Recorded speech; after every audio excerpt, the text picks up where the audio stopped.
Hello, this is Joe Polish, president of Piranha Marketing and founder of the Genius Network interview series, and you're about to hear one of my Genius Network interviews, and I just want to thank you for taking the time to listen to this, and I hope you find it very useful. If you want to find out more information about some of the interviews and resources that can help you in your business, you can go to www.joepolish.com. And we have a Joe Polish Recommends section with all kinds of resources and vendors and services and products that we recommend that can help you in your business. And also for more useful interviews and a whole list of other people that I've interviewed, you can go to www.geniusnetwork.com. Thanks and enjoy the interview. Hello, this is Joe Polish, president of Piranha Marketing and founder of the Genius Network interview series. Today we're going to have a very good interview on a subject that I think many of my listeners will find very, very useful. It's on the subject of delegation. I'm sitting across in my Tempe office from Miss Donna M. Janette. She's a PhD. She's a psychologist. Hello, Donna. Hi. What I'm going to do, this is the only portion of the interview that I'm going to be reading just so everyone has a good background on you, and then I'm going to get into the subject of the interview, which is on delegation. And so take out a pen and paper, because you're going to, unless you're driving, of course, because you're going to find this quite useful. Okay. Dr. Janette is an author, international speaker, organizational psychologist, and president of GenCorp Consulting. She has 17 years combined consulting and management experience. Her expertise is enhancing performance, productivity, and profitability. Her consulting services include executive coaching, team performance enhancement, organizational structuring, and strategic planning. Her first book, If You Want It Done Right, You Don't Have to Do It Yourself, has been translated into 13 languages. Her second book, Help Your Kids Get It Done Right, is groundbreaking in its application of the management parable to parenting and helping busy professionals generalize their skills to the home front. Donna grew up in a small town in Wisconsin and currently lives in California. She enjoys world travel, golf, skiing, home remodeling, and competing in sprint distance triathlons. So, first question, why do you compete in triathlons? That seems like a lot of hard work. Because it's fun. It is fun. And you're in great shape, too, so this is fantastic. So, now, is there anything that I didn't say about you that you think our listeners should know? Probably the only thing they should know is that the second book, the entire title is Help Your Kids Get It Done Right at Home and School.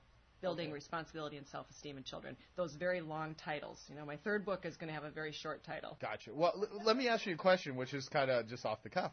Is it easier to train a child to delegate or an adult? Well, it's a lot easier to train a child because you're working with raw material and you're getting them before they've learned bad habits. Okay, good. Well, I was hoping you would say that, because just the thing I want to kind of open up for all the listeners is that in order to get the most out of what it is that you teach, someone has to be a coachable individual. Right. Because you're dealing with a lot of habits and ways of doing stuff, and certainly for myself, I know that I definitely have a rugged individualist side of me that tries to do everything myself. And your book is titled, If You Want It Done Right, You Don't Have to Do It Yourself. And there are many things that myself, my listeners, through various times in my career and their careers and their businesses have, just had the mindset, well, no one's going to do it as well as me, and I'm going to do it all myself. So it's a pleasure to sit down and chat with you about a subject that you have an expertise in. And before we get started, I want to give credit to our Platinum Plus member and great guy, Dan Benamos, who actually sent me a copy of your book and said, you really got to interview Donna. She's great. And there's another Platinum Plus member, this is for our high-level coaching group, named Eric Winger. And he actually loved your whole process, and he talked about it during one of our Platinum Plus meetings and everything. So I know both of those guys, who are both listeners to the Genius Network, are going to love the fact that we're doing this interview, and I know all my listeners are going to find this real useful too. So, having said that, let me just ask you the most basic, simple thing on the planet. How do you define delegation? Delegation is basically the art of getting things done through other people. Why'd you write a book on it? Well, the book came about, it was kind of interesting. I've been consulting and working in management, as you mentioned, and just happened to have an experience of coaching 20 executives in 1 week, which was pretty atypical for me. A lot of my coaching assignments get interspersed with other kinds of work that I do.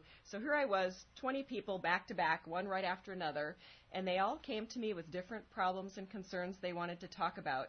As the week progressed, I realized that regardless of the symptom they presented to me, things like, I'm supposed to coach and develop my people, but I don't know how, I'm overworked, I can't get things done, I can't seem to get people to do things right, all these issues they were struggling with, regardless of the symptom, the root cause was always the same, and that was that they didn't know how to delegate effectively. So I kept sharing this process with them over and over, and the feedback I got were things like, I wish I'd learned this 20 years ago. Why don't they teach this in on-the-job training programs? Every manager in our company could benefit from this. And a number of them said to me, why don't you write a book?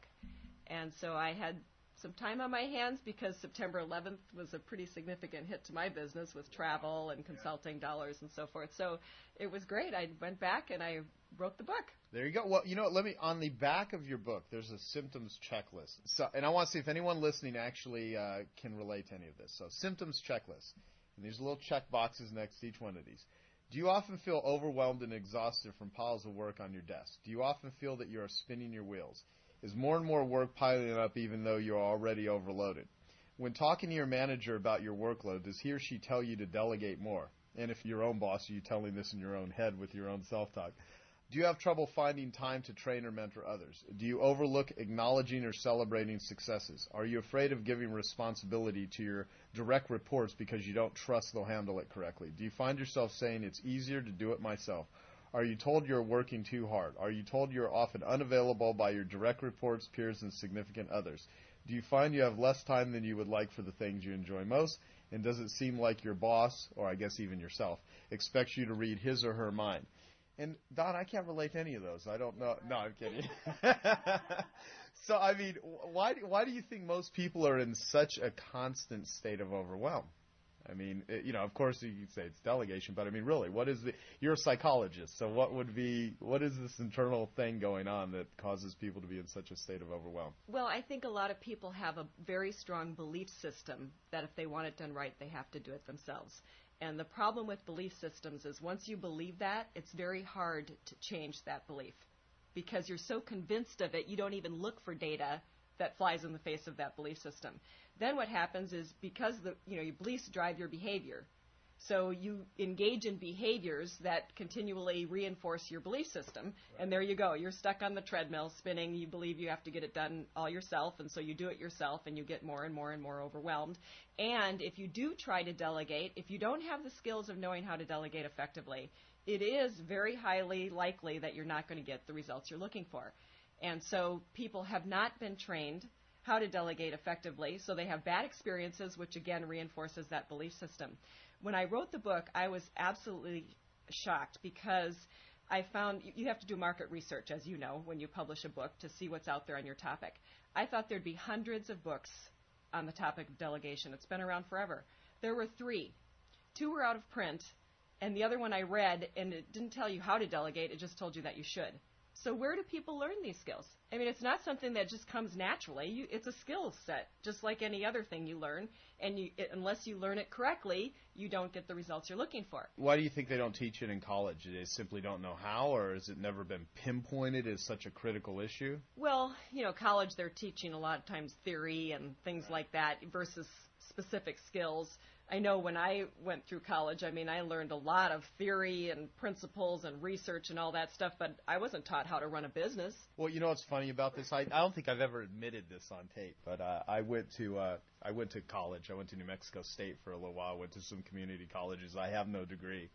I'm one of those, college dropouts that has, created a successful business. And I failed owning and operating a small business. Not because I couldn't get it. It was just so horribly boring to me and so not real world that I just did not pay any attention to it. So yeah, it just is mostly it's theory and stuff that's in college or any sort of schooling. I don't remember at any point, even in high school or any part of my schooling, where anything along the lines of quote unquote delegation was taught. No, and the MBA programs that are out there, again, delegation is a very specific skill set, and so lots of assumptions are made that people already know it. And I think that assumption is made every day when people get promoted into management. And it's one of the things that I think really sets managers up to fail because companies are not aware that there's a paradigm shift that occurs when people get promoted into management. And that paradigm shift is they go from being the doer, the performer, to being a manager, which means getting things done through other people. So they're not trained or told that here's this paradigm shift that occurs and that needs to occur, nor are they given the skills that are going to help them do that effectively, one of which is delegation. I mean, I think that's one of the most critical ones of being effective as a manager. Right. Well, for me, I mean, the more that I can learn about delegating, obviously, the better, because there's, part of the way that I operate, I could not accomplish anything that I have accomplished with my business had it not been for hiring other people and other people supporting me. Well, I know for me that I am definitely a starter and not a finisher. So, having people that can help me do what it is I want to do. My friend Dan Sullivan, he's a great guy, founder of Strategic Coach.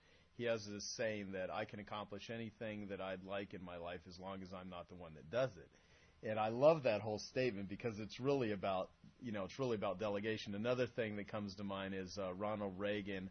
I probably won't get the quote exactly right, but he said, he was talking about leadership when he said, leadership is when, I read a letter that a staff writer wrote and I knew that I could do a better job myself, but I sign it anyway. And of course that has to be taken in the right context. That doesn't mean you put out lousy work or you agree to incompetence. It's just that it's one of those things to where if you can't do everything yourself if you want to leverage your time and abilities. So having said that, you have 6 steps of effective delegation, which I'm going to ask you to speak about or intersperse them in between some of these other questions. I just have a couple of other questions I'd like to ask you before we get just into that. And one of them is, what are the expectations of, say, like a learning curve time when delegating to a new person? Meaning, is there always a learning curve when you're delegating to someone? Like if I just recently brought on a new assistant to help me, and is there a time frame you should give before you decide, yes, this person fits, no, this person doesn't? I mean, how would you advise your clients? Because the reason I ask this question, there's a lot of people that listen to my Genius Network that are one-person operations or just a couple. And one of the things is do they not have enough work for other people to do. They're just deathly afraid or don't have the skills or talents on how to delegate. And I want to be able to have someone like you who has an expertise in this area kind of give a model of what could be expected if it's the first time you brought someone on, or if you have other people that, what are realistic expectations? Because I want my listeners, after listening to you talk about this, be able to go out and take that rugged individualist side of them and get some freedom by being able to delegate to other people. So all of these symptoms on the back of your book, they can alleviate the overwhelm. So my question again is, what would be a reasonable time frame when bringing someone on? Well, before I answer that part of the question, what I'd like to do is throw a carrot out there for people who are the ones who think they have to do it all themselves. What you have to always answer in getting people to change their behavior is the WIFM question. What's in it for me? Chamber of Commerce recently did some research, and they found that the top 2 reasons small businesses fail. Number 1 is financial, so they either outsource the books and people don't handle the finances well, or they don't have funding or something along those lines. The second reason is delegation. The top 2 reasons why small businesses fail. So the bottom line is, if you want to grow your business, you have to learn to delegate, or you're not going to grow your business. It's almost like, burnout, I think, in a lot of cases. Well, it's just, how can you possibly grow your business if you're doing it all yourself? You are capped then on what you can do. So until you learn to delegate and do that effectively, you'll be capped wherever that is, right, and your own resources. So I think that's really important for people who are in business to know, that because there's this fear and bad experiences they've had, you got to have, what's the gravy, what's the fun stuff that's in it for me if I learn to do this well and do this right. So to answer your question about the learning curve, that's a tough one, because really people are unique. So the person who's delegating is unique to each situation. The person you're delegating to is unique. The job description is unique, and the person's level of experience is unique. So it's really hard to just do a gauge of what's the time frame, that within which you can expect someone to perform. But I can tell you that if you're doing the 6 steps of delegation effectively, what it does for you is it takes you as the delegator out of the equation of what the problem might be, okay? If you are doing it effectively, then anything that's not happening well is within the delegatee, okay? Gotcha. And that's important for you to know, because the sooner you know that this person's competent or not competent, the sooner you make that decision. And I think that's the answer to your question. Yeah, actually. All I care about is what's the best result. So that is the answer. So having said that, let's go right into, I think it is the right time to talk about the 6 steps of effective delegation. So I'd just like you to go through them. The first one is prepare beforehand. So what does that mean, prepare beforehand? What that means is that you really have to understand what your goal is for delegating. Too many times, too often in business, managers delegate to their go-to people. Have you heard that term, go-to people? Yes. Okay, so it's the people you always count on, you can always trust. So they always go to their go-to people to get things done. What happens is, first of all, you burn out your go-to people because they're doing all the work. Secondly, you send a message that the people who you're not utilizing, eventually the go-to people are going to look around and go, well, why is that person just sitting around when I'm busting my butt to get things done and we're getting the same pay? Why should I work so hard? Right. So eventually what's going to happen is the lowest performer is how you set your performance bar with your people. So you want to make sure that you're utilizing everybody in your organization when you delegate. The other thing is that instead of delegating to people's strengths, that's kind of the traditional thought process behind this, what you want to do is really assess people's strengths, their weaknesses, and their professional goals. The reason you want to do that is because of that WIFM question. A lot of times business owners and managers struggle with, how do I motivate people? Well, the way you motivate people is to find out what's in it for them. And Gallup did a poll to survey how they answered that question, how do you motivate employees? And what they found is that employees are motivated by helping them learn and grow on the job and helping them achieve their professional goals. So if you know what people's professional goals are, you can then link tasks or projects that you're delegating to those people that have the most to gain from it. If you do that, they're going to be more motivated to do a good job because they know there's something in it for them. So now you're delegating to people where they're weaker, right, because they have a chance to learn and grow in that area and make a contribution to the organization and achieve their professional goals. Now, do you ever advise your clients in consulting to just ask their people, what's in it for them? Why are you doing this? I mean, is there a process you have for that? Well, a lot of companies have conversations with their employees about their strengths and weaknesses and professional goals, but they do it once or twice a year in the context of performance reviews. And the bottom line is if you ask people that in the context of a performance review, what you're going to hear is what they think you want to hear. They're not going to say what's true for them because they're being evaluated, right? So if you have those conversations more informally and more regularly, you do 2 things. One is you let people know that you're interested in them and where they want to go professionally. 2 is you're keeping up with any changes in their personal lives that you may not know about if you only have those conversations once a year. I believe, and again, correct me in any area that you have proven to be inaccurate. I believe I'm in the marketing business, and I believe one of the most critical things with getting people to buy from you is to bond with them. And I think the people that work with you, it's the same thing. They need to bond with your vision, what it is you believe in. And I think one of the reasons I don't consider myself a great manager at all. And I don't want to be in control of anything. I just want to be in charge, which is why I have a new CEO. And I have, people here. But the thing is, the people at Piranha buy into my vision. And somehow I've been able to, from a leadership standpoint, to be able to do that and create that. And I think it's really important because if I never talked to them or didn't have, that rapport, I can't imagine someone wanting to come and support someone where they're just not bonded with. That's right. And, and I think that's part of creating that company loyalty and all of that is that people see, I believe people want to work because they want to make a contribution. It's not for the compensation. I mean, that's a side benefit, but really people want to make a contribution. So our jobs as managers and as leaders is to create the environment in which people can make the maximum contribution. And so the more they succeed, the more you succeed. It's a win-win. And that's what delegation helps you accomplish. Well, can you clearly define your second step? It's about specificity. So let me read it. It says, number 2, second step, clearly define the task to be completed. Be specific. Ask the person to whom you are delegating to repeat the information back to you to ensure that he or she fully understands. So if you could elaborate on that, on clearly defining expectations, being specific. Well, I think a lot of times we have it clear in our minds what it is that we want, but we don't necessarily communicate that very well. We don't think about all the things that the person who's receiving this information needs to know to have that same clear picture that we have. And we don't check to see if they have it. We just make assumptions that they do.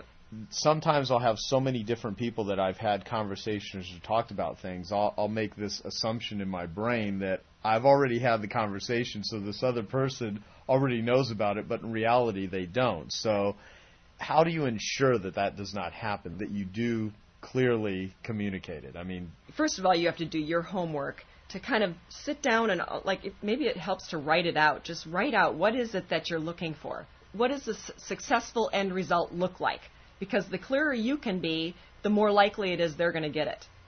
Ken Blanchard gave me a great quote for the book. He said, most managers practice seagull management. They fly in, dump all over you, and fly out. And I think that's what I've done that a bunch before in the past. I've even talked about that, which is funny. I used to have an overhead that had a seagull on it when I talked about seagull management. And I have managers in trainings who'll rate themselves really high on delegation in the beginning of the training, and at the end they rate themselves lower because they realize they were dumpers rather than delegators. Yeah.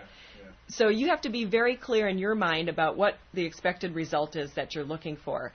And then the other thing is just to recognize that communication is a two-way street. Sending the message clearly is only one side of that equation. Making sure the receiver has received it clearly is the other side of that equation. So if you ask a person, did you get it? They're going to say yes every single time. So what you want to do is ask them to paraphrase what they understood, so that you are hearing from them the same message, and you can then check and make sure it was clear. Right. And that's critical.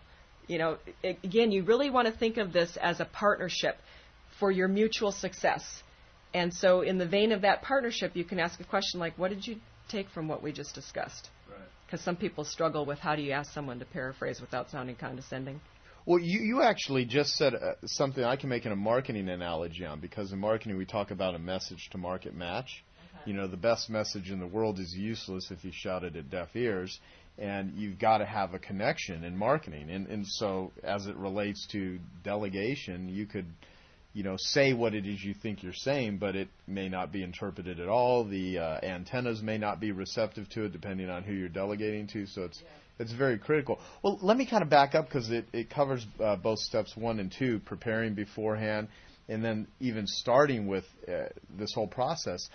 I believe people, and you kind of explain this in your book too with the story that you use, that you take baby steps in order to do this in the beginning. Because for me, I don't know any other way to say it, so I'll just say it. I don't like preparing.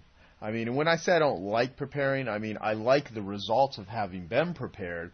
I'm such a fire-ready aim that, the whole act of preparing, and I do prepare. I mean, when I do seminars, I prepare. When I write, I prepare. There's a lot of things that I do to prepare, although it's not part of my agenda typically, like, let's build in time to prepare.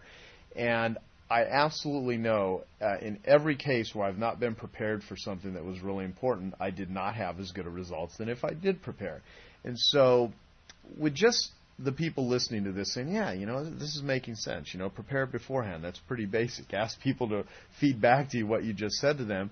From a habit standpoint, how can someone just start this? I mean, to make a small step. Do you have any recommendations on just to get into this? Because if you screw up the first time, you might, it's their fault. I'm just going to do it myself. Yeah, I think, first of all, when that first step of prepare beforehand, that can just be a few minutes of thinking about who you're delegating to and what your goal is for delegating. So if your goal is to just get it done, you choose your go-to people. But if your goal is to really coach and develop people and develop your organization and maximize contributions, what you want to think about is not going that typical habit trail, from your office to the go-to person's office, but kind of blaze another trail to someone else's desk and invite them to participate more meaningfully in the organization. So it can just take a couple of minutes.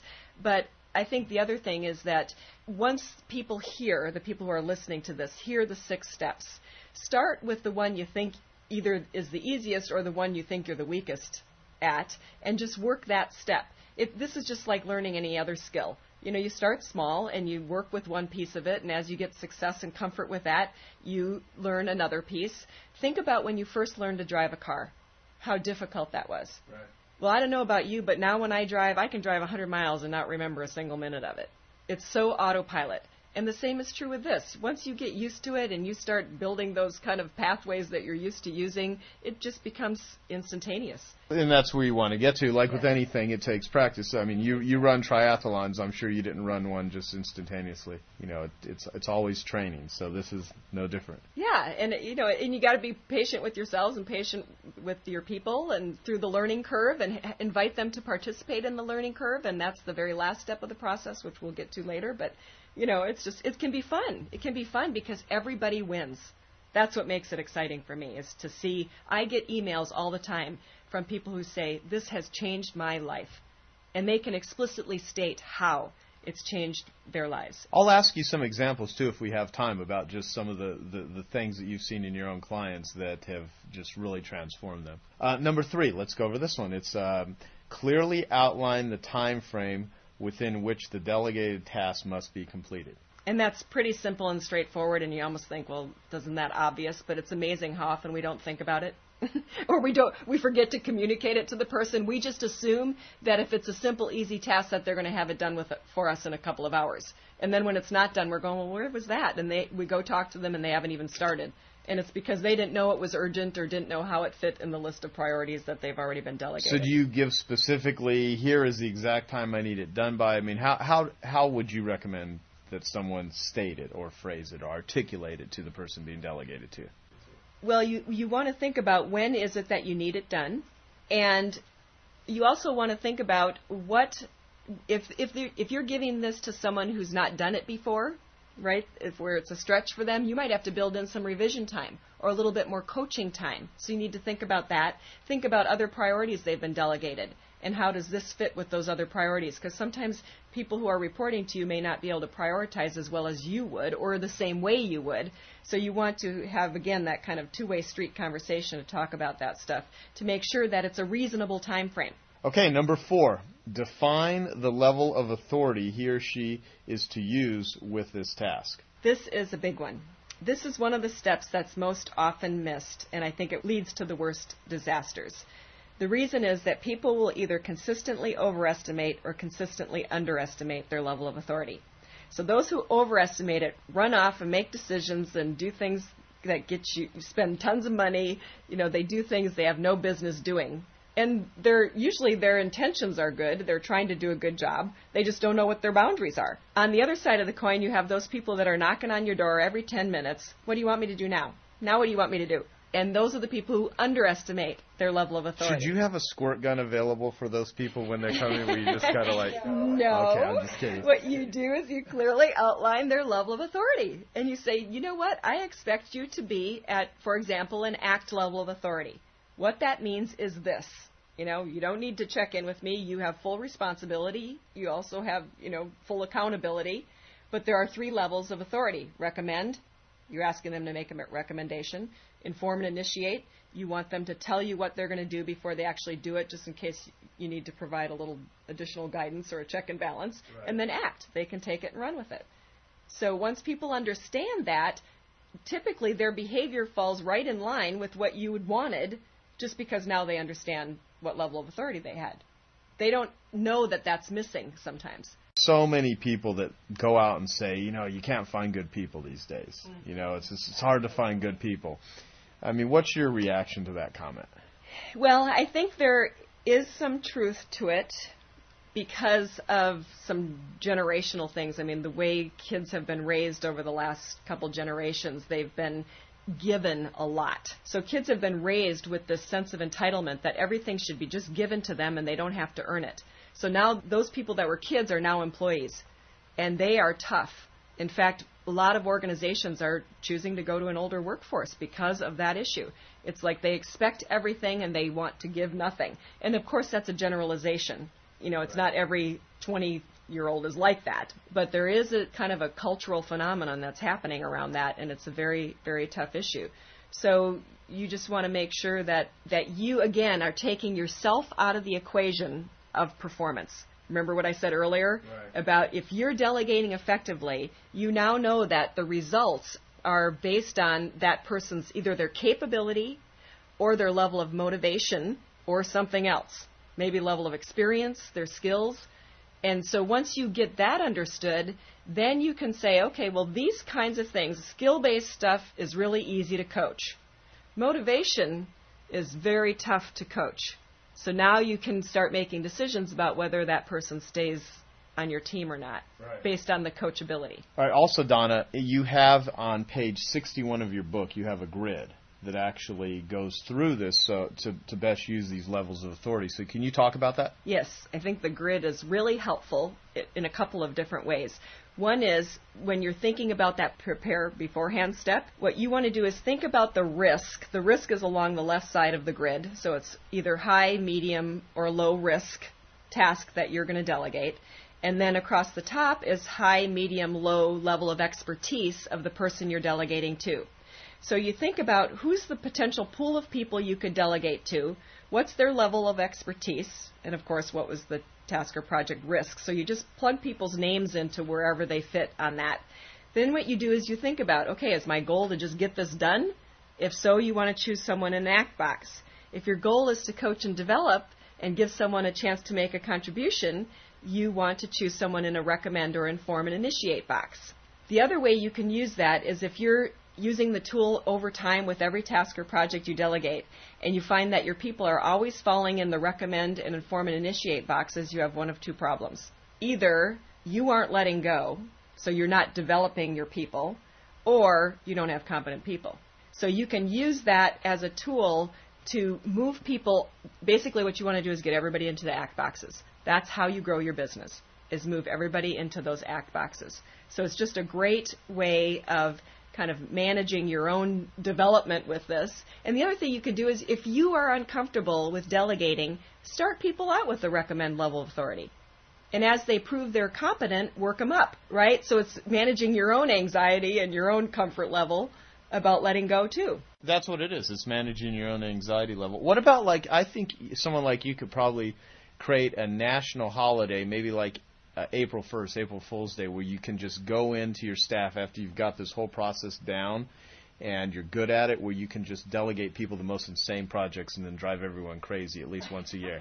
I mean, because usually most of our listeners are driving their people crazy all the time, but once you get good at that, I don't think you should throw all of that out. I mean, I think there should be some certain levels of time where you just run around with everyone like a chicken with their head cut off, and you videotape them. It's kind of like, I'm kidding, of course. Well, actually, I would. If I had a day that I could create, a national holiday, it would be Balance of Life Day, the day where you get professional success and you have a personal life. Because I think that's what this tool gives you. I mean, my belief is, all entrepreneurs, they don't do this stuff for money. I mean, we say we want money, and of course, money in the right context is really critical. What money buys us is freedom. It buys us freedom and independence. And there's a lot of people that financially are extraordinarily well off, but they have no life at all because they won't delegate, because they try to do everything themselves, and they try to grow the business, but they don't grow the business in terms of other people assisting and helping them. So what they've done is they've just created more difficult jobs for themselves that has more and more responsibilities.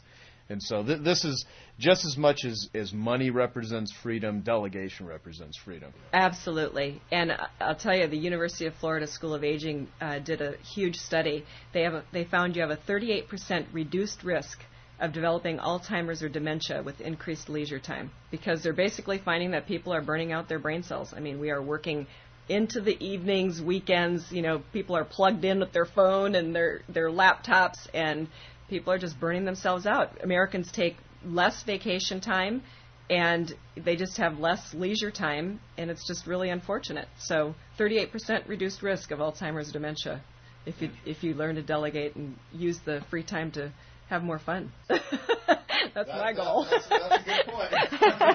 If that's not a big carrot, I don't know what is. Yeah, exactly. Now, what was this University of Florida on aging? What was it? School of Aging. All right. Well, thank you. Thank you for that nice little tidbit of information for all the workaholics out there. Okay, step number 5. Identify checkpoints when you will meet with the delegatee to review progress and offer guidance if needed. Schedule these meetings frequently at first, taper off as you see the task being mastered. So if you could elaborate on that. Yeah, this is an important step because oftentimes when we delegate, we just give it to the person and then we just are waiting for the final product. And we don't realize that, again, our communication is not perfect. So first of all, did they even get it right? Secondly, did they listen? Thirdly, did they understand well enough to execute? So the checkpoints are, again, another way for you to manage your own anxiety level about letting go and ensure that people don't get off track with what you've delegated to them. Here's another statistic. Between 30 and 50% of every employee's workday is spent in rework, meaning they're having to do something over again.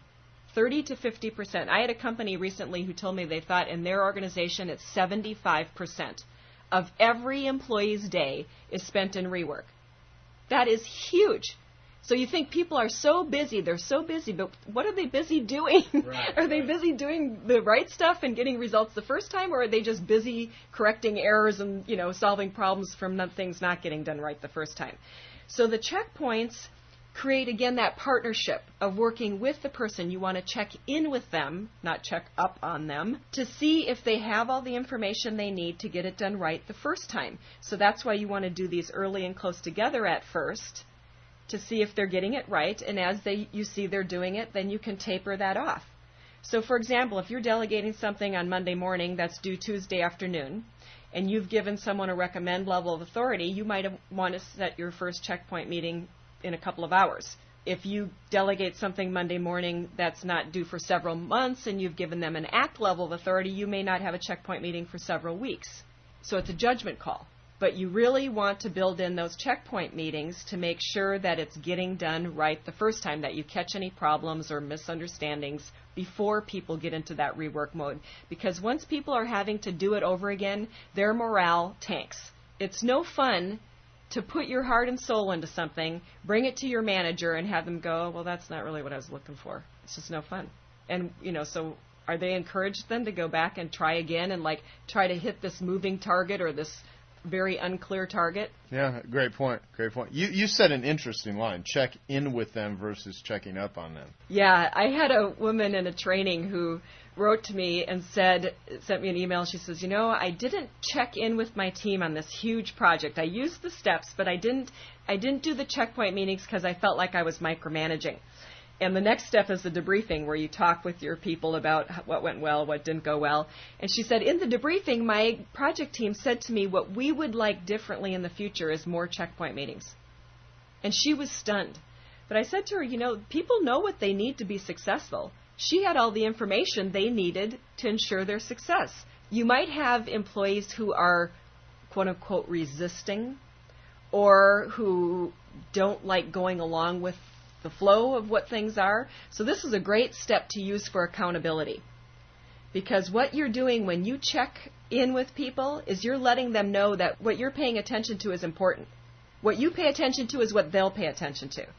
So in the checkpoint meeting, you are communicating that what it is that you're checking up on is important. So that's where the accountability comes in, because that's a word that's thrown around a lot, which I know even to me and to a lot of people has always seemed, how do you determine accountability? How do you make someone accountable? And the process here is the checkpoints. Okay, Donna, let's talk about the very last step of effective delegation. That's number 6, which is hold a debriefing session to discuss what went well, what could have been improved, and what has been learned. Well, the debriefing step is the other one I think that gets most often missed aside from the authority step, and it's really unfortunate because in the debriefing is where you build continuous improvement right into the process. So you learn about what went well, what didn't go well, so that you can do it better the next time.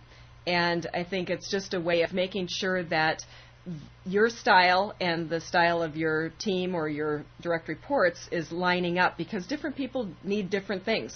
And so when you get feedback from them about what went well and what didn't go well, for example, the woman I said who learned from her team that they wanted more checkpoint meetings. If she hadn't held the debriefing, she wouldn't know that, and she would keep going on her assumption that they would want fewer rather than more. Right. So it was just great for her to learn that they valued those. They wanted more of them. In the debriefing, it's almost like a mini performance review where you want to assess your people as well as yourself. So you're going back to that equation we mentioned earlier where you're trying to take yourself out of the equation. If you learn from someone or from your team that what they needed was more checkpoint meetings, that's great, that's helpful. You know you can do something differently to continually improve and enhance performance. If you find that there was nothing you did, that it's something going on within the person, then you can learn, are these skills that need to be developed? Do they have no clue about what they know or don't know? Do they not have motivation? And no matter how well you manage the process, they're still not going to perform. So the debriefing is where you want to evaluate not only the process, but also the performance. Right. So it's kind of like a mini performance review, where you have the person tell you how they think they did. And then you share feedback on how you think they did. And if there's a big discrepancy there, you know you have an issue. Because a lot of times people think they walk on water and they really aren't competent. And that's a big problem when there's a big gap in that perception. Well, I mean, when you run across where you determine through the debriefing and everything that you have an incompetence issue, I mean, in your experiences, a lot of times it's just on the project or the subject matter that you were having the delegation with, or incompetent people just incompetent? Yeah, I think it's more broad than that. I think the two things that are toughest to coach are when people do not have the awareness of their strengths and their weaknesses and their professional goals. I mean, if someone says to me, I don't have any weaknesses, like if I get called in to coach people, I've had it happen where they say, I don't really have any weak areas. I can't think of anything. To me, those are the scariest people to deal with because they don't know what they don't know. And when they don't know what they don't know, they're dangerous. Yeah. So that's an assessment you want to do to see if they really understand what their weaknesses are and if that fits with your perception and the organization's perception of the same things. If it doesn't fit, then you've got a tougher coaching hill to climb than if it does fit. Then secondly, are they motivated to do anything about it? Do they care that they're weak in some area? And if they don't want to do anything about it, if they're not motivated, that's the second issue that's toughest to coach. But if they understand it and they care, they want to make it better, and it's skill-based learning, it's completely coachable. Now you can take a non-performer and turn them into a performer. And that's just fun for everybody. Well, also with debriefing, I mean, just the whole process, as you have it listed here, can be applied to almost any area of life. I mean, I think any experience you have, that if you really want to learn from it, improve it, find out what worked, find out what didn't work. I mean, even when things go really well, a debriefing session is fantastic because you can identify why it went well. Well, and you make two important points there. And one is that you identify and talk about what went well, because so oftentimes we forget to celebrate success. We just move on to the next thing, and we're done with that, move on. And it's those celebrations, those kind of get charged up and get people happy about what they've accomplished, those feel-good moments that keep people's morale up and their motivation to do more the next time. So that's another important reason for the debriefing. The other thing you said is that that's something you can use more broadly, more generally with just about anything. And I think that's true of this process as well, that you can use this with any person that you need to get something done through. So I use it with contractors, outsourcers. You can use it with customers. You can use it with employees. You can use it with kids. It's amazing how broadly this process can be applied to get the results you're looking for the first time, to meet customer expectations. Exactly. No, you're absolutely right. When you're saying that, I was thinking of, referrals. If someone's having trouble getting their clients to refer them, if they took them through this process, these 6 steps, you absolutely would improve the referability and the value. Yeah, and I'll use it. I mean, you can use it with contractors or outsourcers to determine whether or not they're really interested in delivering what they say they're going to deliver. Because I find that the people who are willing to engage in this process with me are committed to a successful end result. Those who won't aren't. Thank you for going through these 6 steps of effective delegation. They're very good, and we'll do a wrap-up on them again because I want to come right back to them. But I want to ask you a couple of questions related to this. One is, how much is your effectiveness in delegating based on your selection of the people you work with versus your communication skills? Well, I think that's something you need to assess every time you delegate, because it could be either part of that equation. And so, again, I think what this process helps you to do is to make sure that your communication skills are effective. You know, that if you've done your homework about what the expected result is, and you've communicated that, and you've asked people to paraphrase it, and then you clarify the deadline and the level of authority, and you set the checkpoints, and you look at what they've done so far to make sure that it's matching up with what you outlined. You know, you're doing all that you can on your side to communicate that effectively. Then you've answered that question, so now it's if it's not going well, what's wrong on the performance side. And so I think it really helps you get at the performance issues you need to address. And again, what are they? What's going on that's causing the poor performance? And as I said before, is it motivation? Is it awareness of their capabilities? Is it skill set? What is it? And some of those things are easier to deal with than others. So aside from following these 6 steps as being the way to get good at doing this, almost like your personal training of becoming a better delegator, is there anything other than just working these 6 steps that you would suggest that the listeners do to become a better communicator? Or in your experience, have you found just doing these and going through them over and over again just takes you to probably the level that the best? Yeah, I think, part of it is communication, but as we said in the very beginning, part of it is your belief system. That is so key in this, because again, if you believe that you have to do it yourself to get it right, and for some people that belief is they don't want to be proven wrong because it gives them a lot of power and a lot of, that helps them be needed, right? It helps them feel important if they're doing it all themselves. Even if they kind of feel like a victim of it, it still feeds their ego in some way. But I think the reason that I bring that up about the belief system is unless we are willing to open our minds to believe something different than what we just kind of get in this rut believing, we're not going to change our behavior. And so that whole thing about communication kind of comes after you've decided that you're going to believe something differently and start acting on that. Then it's a matter of, okay, how are we communicating?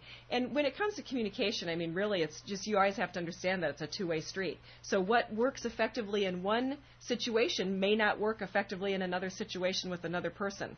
So you just always have to be gauging and working with the person. That's why that paraphrasing is so important, because you could say the same thing to 10 different people, and 9 of them will explain it differently, and one person may get it the way you thought about it.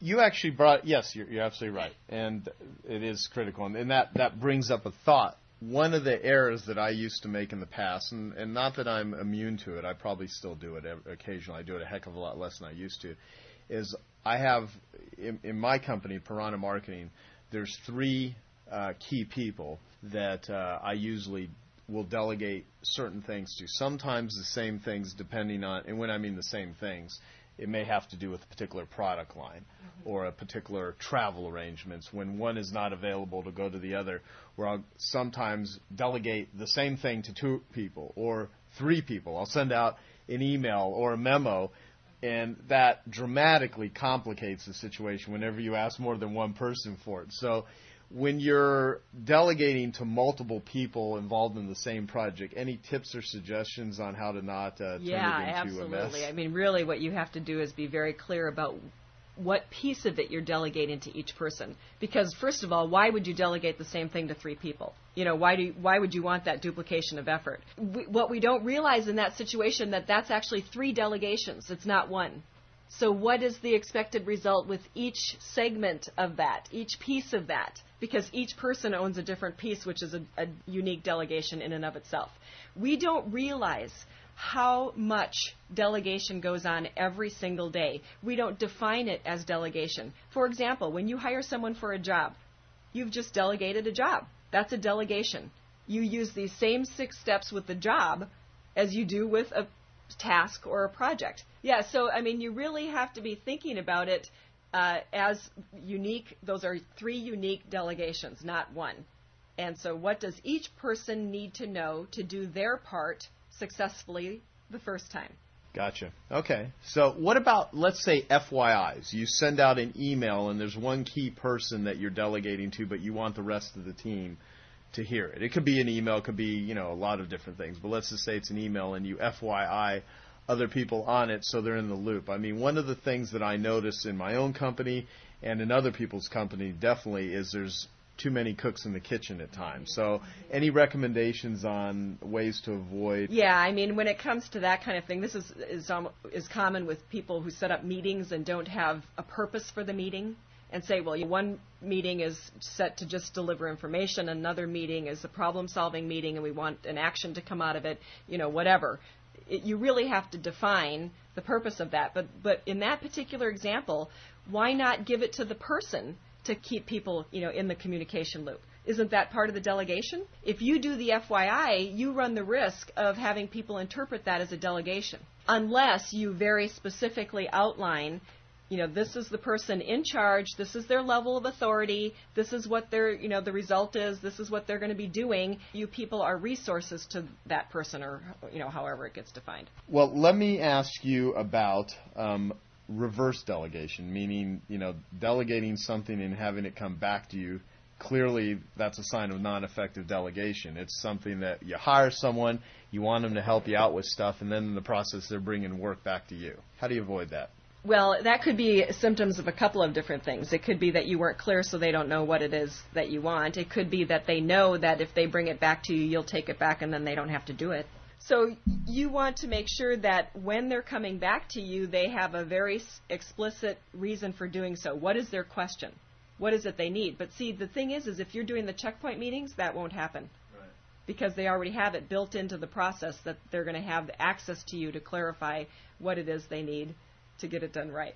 Gotcha. Okay, well, excellent and very valuable stuff. So last thing I'll ask you is, you've summarized it, but I'll just, any final last words, anything you'd like to add to it. How can entrepreneurs become better skilled at delegating when they know there'll be mistakes made? Well, first of all, I think, again, that's an assumption that mistakes will be made, because I think if you are using this process, you minimize mistakes almost to the point of them being non-existent. I really believe you can eliminate rework, and that's what mistakes are. So the more effectively you use the process, and the more you use the process to differentiate your performers from your non-performers, and you either bring your performers up or you move them out, depending on whether they're workable or not, right, you now have built a team of performers. And so, I think it's a win-win for everybody, as I said earlier, and you're just not going to be making the mistakes that you've been making before. So another way to use this, chapter 6 in the book talks about delegating up. So basically, this is when an employee receives a delegated task. Whether or not their manager knows how to effectively delegate, they can use this process when they receive a task. And I think that's great, because it's not up to the manager to always be the effective one then, right? So the delegatee can say, well, why did you choose me? Is there someone else who could benefit more from this task or project than me? Get themselves off the to-go-to person list. Right. They can make sure that the person did their homework to be clear about what that expected result is, and paraphrase back what they understood so that they make sure it's correct. Talk about the timeline and how it fits with other priorities and whether revision time and all that. What level of authority they've been assigned. Then they can set the checkpoint meetings and show their manager the work they've done so far to see if it's meeting expectations, and kind of gauge that when the next checkpoint meeting should be set. And then they can set the debriefing. So I have companies where they do the training, where they actually train multiple layers of the organization at one time, so that everybody learns the process, which is great, because then now you've got it going in both directions. And I think that gets everybody excited about it, because everybody can use it for their success, and it holds people accountable to using it. And the other thing I think that's really important for entrepreneurs to understand is that, and for managers, is that delegation is a gift. When you give someone something to do, a task or project, you're giving them a chance to learn, to grow, and to shine, to make a contribution to the organization. That's a gift. And if you believe it that way, then you are more apt to let go of stuff, because you're giving them a gift, they're giving you a gift back. Everybody wins. Well, you've given a great, thorough explanation of the whole process. People can get more information from your books and stuff, which I'd like you to talk about in just a moment. Any resources that you'd recommend for the listeners that resonated with this, that absolutely are ready to go out and delegate. Could you give a couple of success stories, just real-life examples of people that before and after Donna Janette taught them the 6 steps to effective delegation? Yeah, there have been a number of emails. I always love it when people take the time to write and say how things went. A really poignant one was someone wrote to me. I write a quarterly newsletter that's free, and my dad passed away in January, and so I had written something about what I'd learned from him. And I got an email back from someone who had been in a training and said, you know, my father-in-law passed away. I was very, very close to him, and we knew that the reason he passed away was because he was a workaholic. And he said, I realized that I was following in his footsteps and that I was not spending time with my wife and with my kids, and I was burning out, and I was going to run the same risk. And what this helped me do was get my life back on track, get my priorities straight, and have more balance of life, more time with my family and my friends and my kids. And to me, it was just, wow, you know, right to the heart on that. So I've also had fun things. I had a principal who said, I have read every management book out there. And he said, whenever I read them, I never know what I'm supposed to do differently the next day. He said, I read your book, and I knew exactly what I was supposed to do differently the next day. Did you mean to be that clear?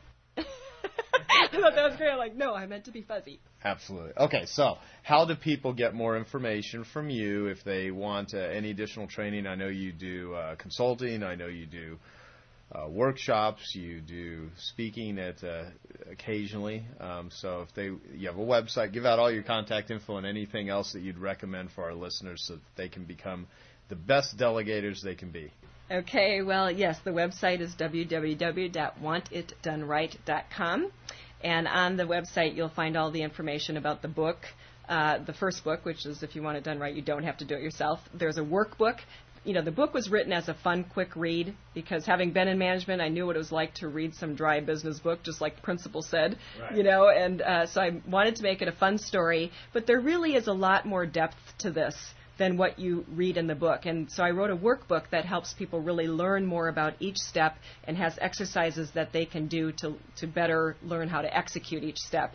Then I've also developed a Train the Trainer program. So if people don't hire me, they can actually, and they have a trainer in their organization. It's just a ready-made set of products that they can take that in and do the training within their organization themselves. I do lots of trainings, do lots of speaking actually, and so my information about my services there too. And then the same is true for the kids book, the second book for parents and teachers that provides all the products. And they can also call my publisher, 800-497-4909, to order products as well if they want to order directly from a person rather than from a website.